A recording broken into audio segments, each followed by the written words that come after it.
Bonjour à tous et bienvenue dans Élysée 2012, le duel de l'écho. Je retrouve comme chaque semaine Bernard Maris. Bonjour, chroniqueur à Charlie Hebdo, professeur à Paris 8. Charlie Hebdo, vous intéressez à l'Algérie cette semaine. C'est vrai, la guerre d'Algérie, l'anniversaire. À l'anniversaire. Et puis, bien sûr, Philippe Manière, président de Footprint Consultant, chroniqueur Bonjour. À l'Express. Bonjour. Et alors vous, c'est l'Europe, nouveau paravent de nos lâchetés. Vous dites, finalement, on ne regarde pas vraiment dans cette campagne ce qui se passe en France, mais l'Europe est devenue notre ennemi. Notre bouc émissaire, en tout cas, oui, malheureusement. Notre bouc émissaire. C'est vrai que dans la campagne, eh bien, l'Europe est devenue notre ennemi, notre bouc émissaire. Et les exilés fiscaux aussi, si on en croit la dernière proposition de Nicolas Sarkozy qui vise à les taxer. Les exilés et non pas les expatriés qui, eux, participent au rayonnement de la France, a précisé le président candidat.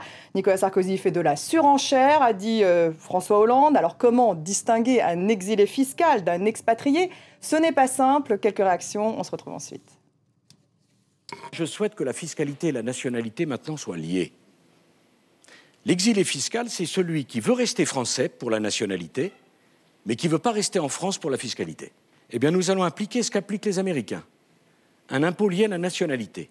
Tout exilé fiscal, c'est-à-dire toute personne qui est partie à l'étranger dans le seul but d'échapper à l'impôt français, devra déclarer à l'administration française ce qu'il a payé comme impôt à l'étranger, et si c'est inférieur à ce qu'il aurait payé sur les revenus de son capital en France, on lui fera payer la différence. J'ai l'impression qu'il y a surenchère en ce moment. Si ça ne concerne pas les artistes, les sportifs, et ceux qui ont mis leur patrimoine dans les pays concernés, ça concerne qui ? Où la mesure est beaucoup plus forte et concerne l'ensemble de la question de l'exil fiscal. Ça supposera, vous le savez, de négocier toutes les conventions fiscales avec les pays concernés. Mais j'ai l'impression qu'en ce moment, il y a un candidat qui est prêt à tout renégocier, sauf le traité qu'il vient de signer. Bien sûr, il y a des exilés fiscaux, c'est en général les amis de M. Sarkozy. C'est avec eux qu'il a travaillé et c'est eux qu'il a coucouné pendant une longue période. Mais ça n'est pas en raison des exilés fiscaux que la France n'arrive plus à créer des emplois ou à produire ou à soutenir son modèle social. Bernard Maris, d'abord une réaction sur la posture politique du président candidat. Finalement, il a, c'est vrai, pris cette mesure chez Jean-Luc Mélenchon, le front de gauche qui s'en prend, lui, aux déserteurs fiscaux à l'étranger. Il y a quand même un problème que les Américains ont, à mon avis, assez bien résolu, c'est-à-dire le fait qu'on a un devoir fiscal. C'est-à-dire l'impôt, c'est la base de la démocratie. Et lorsqu'on commence à fuir l'impôt, c'est quand même un danger pour la démocratie. Et les Américains le résolvent de cette manière en disant que la différence entre ce qui devrait être payé pour les États-Unis et ce qui finalement n'est pas payé, eh bien, est reversé aux États-Unis parce qu'ils font pression. Par exemple, en Suisse, ils ont fait pression sur les Donc ça serait un régime fiscal à l'américaine. À l'américaine. Moi, je trouve que c'est une bonne idée, c'est pas mal. Mais en même temps, on peut se dire que, bon, un exilé fiscal, il faut voir d'où vient l'exil fiscal. Là, je vais laisser la parole à Philippe Manière. Il va dire c'est parce que trop d'impôts fait fuir les gens. Mais je pense quand même qu'il y a vraiment un problème de volontarisme de l'impôt. Ça paraît très curieux ce que je vais dire, mais je pense qu'il faut accepter l'impôt. À partir du moment où on l'a voté, l'impôt, il faut accepter l'impôt. Alors, il y a les exilés fiscaux immoraux et puis les expatriés moraux parce qu'eux participent du rayonnement de la France. Ça va être difficile tout de même de faire la distinction. D'ailleurs, aux États-Unis, on ne fait pas vraiment la distinction. Non, alors moi, je suis conscient et sensible à ce que disait à l'instant Bernard, c'est-à-dire que depuis 1215 et la Grande Charte, on a un vague soupçon que démocratie, consentement à l'impôt, unité nationale, tout ça, ça va quand même de pair. Donc c'est vrai que fuir l'impôt, c'est pas bien. Cela dit, le système américain, alors pour le coup, pour répondre à votre question, Stéphanie, il ne distingue pas les uns et les autres. Vous êtes citoyen américain, vous ne résidez pas aux États-Unis, on vous demande combien vous avez payé et vous payez automatiquement le solde par rapport à ce que vous auriez payé aux États-Unis. Ça paraît frapper au coin du bon sens et surtout c'est opérationnel à la différence de ce que propose Nicolas Sarkozy parce qu'on ne cherche pas la motivation des gens, on ne distingue pas entre expatriés et exilés, ça n'a aucun sens. On va demander, alors on va aller à Bruxelles puis on va dire monsieur s'il vous plaît, est-ce que vous êtes parti pour des raisons fiscales ou parce que l'air est plus pur ? Ça n'a aucun sens, c'est ridiculissime. Bon, mais surtout, j'insiste sur un point, et là donc je vais faire plaisir à Bernard puisqu'il m'invitait à le faire. Les États-Unis peuvent se permettre de faire ça parce que leur système fiscal est assez puissant, on paye des impôts aux États-Unis, mais enfin, ça n'est pas un impôt confiscatoire. C'est-à-dire qu'un Américain exilé, expatrié, vous appelez ça comme vous voulez, le solde qu'il va payer aux États-Unis par rapport à ce qu'il a payé ailleurs, ça ne le privera pas de la jouissance de son revenu. Il ne faut pas oublier qu'en France, général, on nous propose ce qui par paierait ailleurs... en France, aux États-Unis, serait plutôt inférieur à ce qu'ils payent ailleurs. Ça dépend de la configuration familiale, mais en règle générale, les gens qui travaillent par exemple à Hong Kong ou dans des pays où la fiscalité est moindre, vous auriez intérêt, effectivement, si vous n'êtes pas américain, vous payez moins d'impôts. Si vous êtes américain, vous payez un peu à Hong Kong et beaucoup aux États-Unis. Donc en tout cas, si vous payez moins ailleurs, les États-Unis vous demandent de payer la différence aux États-Unis. La différence avec ce qu'on a en tête, nous, en France, c'est que les impôts aux États-Unis sont beaucoup plus faibles que chez nous. Et donc, si vous avez en France l'hyperfiscalité à la française, je vous rappelle quand même qu'au marginal, on est à 41, bientôt 45, plus 8% de CSG, et qu'on vous demande de payer là où vous êtes, à Londres, à Genève, à Bruxelles, mais aussi à Hong Kong ou au Burkina Faso ou au Chili, si on vous demande de payer le solde sur des sommes aussi élevées, c'est pas du tout la même chose qu'aux États-Unis. Et encore une fois, le sujet fondamental, c'est pas ça. Le sujet fondamental, c'est pourquoi les gens s'en vont. Il y en a, c'est bien qu'ils s'en aillent parce qu'ils créent de la richesse, ils rapporteront ensuite de l'expérience, et ils font une partie de leur vie professionnelle à l'étranger, etc. Il y en a qui partent définitivement après avoir vendu leurs biens pour s'installer dans un pays où effectivement on leur laissera une plus grande part de ce qu'ils ont gagné. Ça ne me paraît pas invité à aller les récupérer à grands coups de pied dans le derrière. Ça nous paraît. Je les fais revenir, alors que François Hollande, avec sa proposition de taxer à hauteur de 75% les hauts revenus, les fait fuir. Ah, ça c'est certain. Ce qui est certain, c'est qu'il va François Hollande va les faire fuir. Mais Nicolas Sarkozy, il ne peut pas les faire revenir sur ce. Alors surtout, il faut bien comprendre que c'est une psychologie. Les gens qui sont partis, que ce soit pour des raisons fiscales ou pour d'autres raisons, ils sont partis parce qu'ils pensaient que s'ils revenaient en France, leur sort serait moins bon, il y aurait moins d'opportunités, et pas seulement des questions fiscales. Le seul sujet, qui est d'ailleurs le seul dont on ne parle pas dans la campagne, puisqu'on accumule les boucs émissaires, mondialisation, Europe, exilés fiscaux, c'est celui de la compétitivité, de l'attractivité française. Qu'est-ce qui fait que tout le monde fiche le camp? Pas seulement les riches. Vous avez des tas de gamins issus de l'immigration qui partent à Londres pour réussir, qui sont non qualifiés. Simplement, ils savent qu'en France, ils ne peuvent pas réussir. Prenons ce sujet-là. Pourquoi les gens qui veulent réussir s'arrachent-ils au pays? C'est ça le sujet. Bernard Marisard, ça concernerait 4 000 à 5 000 personnes. Les exilés. Les exilés fiscaux. Oui, c'est rien du tout. Les immoraux, pas les moraux, justement, pas les expatriés. La France est liée par une convention fiscale à 126 pays. Alors bon, c'est sûr, on imagine bien que les premières négociations auraient lieu plutôt avec la Suisse et la Belgique. Est-ce que ces pays pourraient être coopératifs ?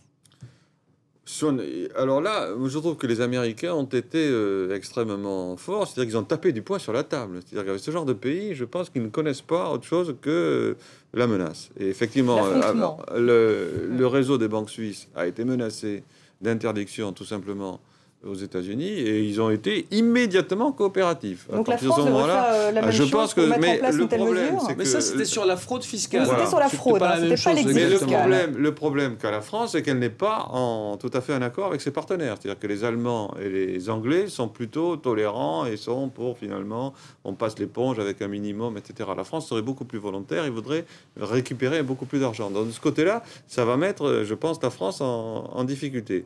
Alors je ne sais pas quel sera l'impact. Moi, je suis beaucoup plus optimiste que Philippe. Je ne crois pas qu'il y ait cette grande exode. Moi, j'y crois pas. C'est-à-dire qu'il est fait en grande partie, donc... Philippe, voilà, c'est ça. Moi, je pense que ça y est, le mal est fait. Malheureusement, il est fait en grande partie. Mais je ne crois pas trop non plus. Ça rapporterait 500 millions d'euros, d'après Nicolas. 500 millions estimés par Nicolas Sarkozy. Bien sûr, on avait vu les mesures Chirac, quand Chirac avait pris ses mesures. Les 500 millions, ça n'avait rien rapporté. Donc, je pense que, fondamentalement, il faut prendre le problème à l'intérieur, comme le dit Philippe. C'est-à-dire que si on veut restaurer l'attractivité de la France, ce n'est pas avec des taux marginaux et des choses comme ça qu'on la restaurera. Il faut reprendre le problème de l'attractivité de la France et faire en sorte que les gens restent en France pour travailler en France. Donc là, on est dans du bouc émissaire. Sur ce sujet, il y a 350 000 personnes qui, tous les jours, sont françaises, qui vivent en France et qui, tous les jours, vont travailler dans les pays frontaliers, généralement d'ailleurs à 500 mètres dans certains cas au Luxembourg, parfois à quelques kilomètres, mais pas très loin. C'est pas vous n'avez personne. Fiscale, non, c'est parce que tout simplement, vous avez 350 000 personnes qui ont trouvé un emploi juste de l'autre côté de la frontière parce que les conditions sont réunies pour leurs employeurs pour les faire bosser.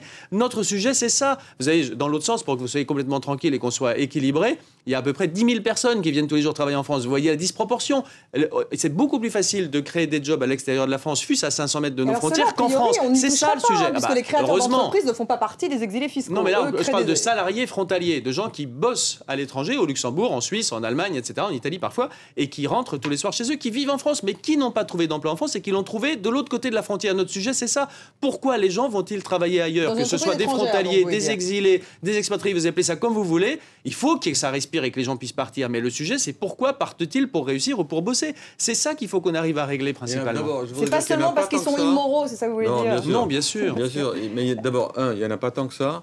Et deux, c'est vrai que le problème, moi je trouve que le président quand même a soulevé un problème qui est vrai. C'est-à-dire qu'il y a quand même un problème de passagers clandestins, si vous voulez. C'est vrai. Au fond, le problème, c'est je garde tous les avantages de ma nationalité française, un certain nombre de services publics qui ne sont pas si mal que ça, une vie qui n'est pas tellement désagréable en France non plus. Et en même temps, je profite quand même de l'exil fiscal, c'est-à-dire que je ne participe pas à la collectivité et je garde tous les avantages de ma nationalité. Ça, ce côté passager clandestin, c'est ça qui est extrêmement choquant, je crois. Moi, je suis d'accord sur ce point. Moi, je connais par exemple pas mal de gens à Londres, par exemple. Alors, ils ne sont pas exilés fiscaux, ils sont là-bas pour bosser généralement, mais ils gagnent bien leur vie. Ils sont partis là-bas parce qu'ils gagnaient mieux leur vie là-bas. Ils payent effectivement des impôts qui, selon la configuration familiale, c'est variable, mais qui sont généralement moins forts que ceux qui paieraient en France. Et vous allez rire, ils reviennent prendre le rendez-vous de dentiste ou de gynécologue ou de gastro en France, parce que là, ils ne payent pas. Là, c'est vrai qu'il y a un petit phénomène passager clandestin. Il y a certainement un petit réglage à faire là-dessus. Moi, je ne serais pas choqué qu'on lutte contre cette manière d'être à la fois dedans et dehors, mais ça n'a rien à voir avec l'exil fiscal. J'allais dire, c'est de la morale publique, de l'utilisation du dispositif français. Si vous ne payez pas d'impôts, ça ne serait pas anormal qu'on vous donne la possibilité éventuellement de venir ici, mais en payant vraiment. Et moi, je suis un peu choqué par ce comportement, mais honnêtement, il est marginal et il n'a rien à voir avec l'exil fiscal. L'exil fiscal, c'est des gens qui ont des grosses fortunes et qui ne sont pas...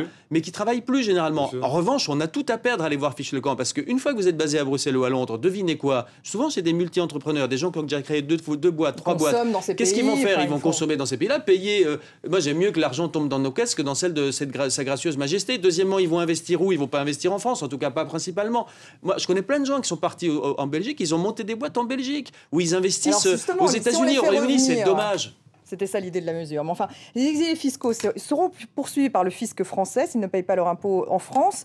En revanche, dit Nathalie Kosciusko-Morizet, libre à eux de changer de nationalité pour échapper à la mesure. Donc là, il y a tout de même un lien entre l'impôt et la nationalité. Mais certains le font, puisque vous parliez des exilés en Belgique, beaucoup ont pris la nationalité. Non, prendre la nationalité, c'est possible, mais on peut avoir les deux nationalités. Non, si on veut échapper à la mesure, si on veut échapper à la mesure, il faut renoncer à la nationalité française. Parce que, alors, honnêtement, peu de gens font. Et moi, je trouve qu'une politique publique qui inciterait nos nationaux à renoncer à la nationalité, franchement, je comprends mal qu'on puisse la considérer comme étant connotée positivement. En revanche, il y a une chose qu'il faut dire, parce qu'on entend beaucoup de gaudrioles là-dessus, un État n'a pas le droit de déchoir quelqu'un de sa nationalité. C'est interdit par le droit international. Donc l'idée selon laquelle... Donc, devenir apatride, par exemple, parce que justement, on ne paierait pas ses impôts en étant installé. Etc. Enfin, le statut d'apatride, il est très particulier quand les frontières bougent, etc. Mais vous vous rendez compte, si la France, grand pays développé, commence à déchoir de la nationalité, ce qui est illégal, un certain nombre de gens au seul motif qu'ils sont partis à 300 km. Enfin, on est dans un truc de dingue. De nationalité si véritablement ils ne voulaient pas payer d'impôts en France. C'est curieux parce que Philippe, il est sur le terrain de l'efficacité économique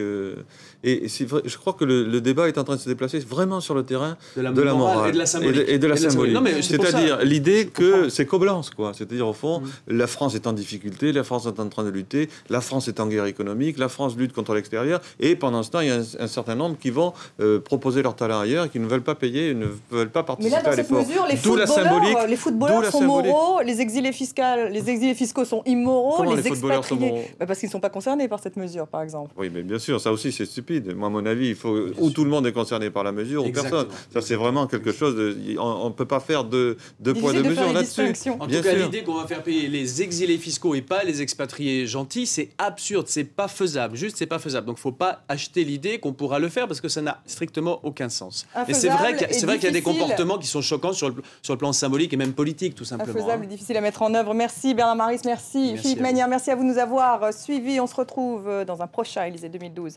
Le duel de l'écho la semaine prochaine. Restez avec nous sur France 24.